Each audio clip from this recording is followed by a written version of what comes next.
Welcome to CITAM ChurchOnline. This is Karita Mbagara.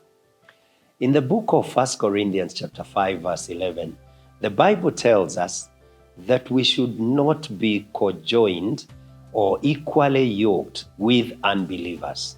Why is this important? The Bible is trying to help us so that we will not become sinners by association. In other words, we will not be influenced by those that we walk with. As the English say, birds that flock together, or birds of like feathers rather, flock together. So if we flock with people that are unbelievers, they are likely to influence us. And we may be sinners by association. This is important for us to understand as Christians. And I am not talking about exclusivism, where you are making sure that you don't mix with people who are not born again.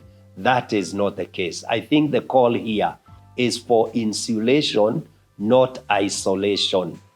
Insulation in making sure that you have insulated your spiritual life so that you are not influenced by the people that are outside the faith, because there are consequences. For example, in the book of Exodus chapter 12, around verse 37, it talks about the people that left Egypt. And in verse 38, it tells us that many others, meaning people who were not Jews and were not Israelites, accompanied them or followed them.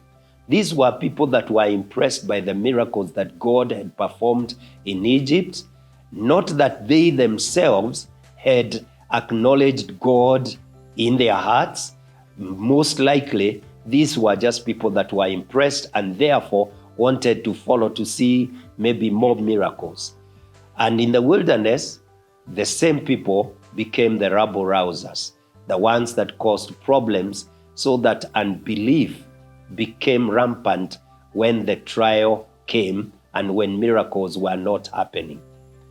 It is possible, and actually it is true, that there were also people of the promise that were not fully committed to God. Nevertheless, when you associate with people that do not believe in God, they are likely to influence you, and you are likely to be found to be a sinner or to be driven towards that direction because of the people that you associate with. We must avoid mixed multitudes accompanying us.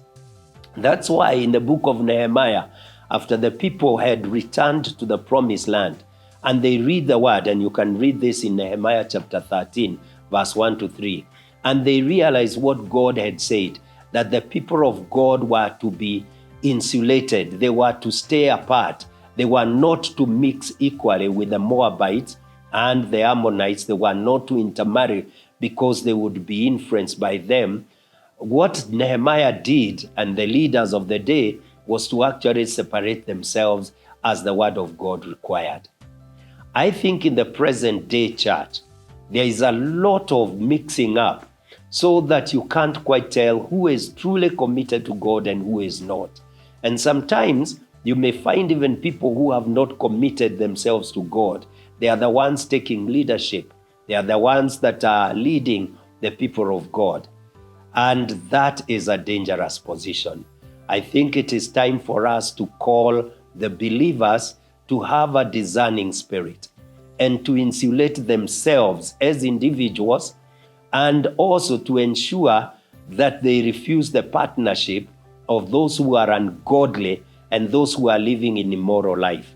In fact, in the book of Ephesians chapter 5, it tells us that we need to be careful so that we do not associate with people that are not living godly lives, because we may become partners with them in sin.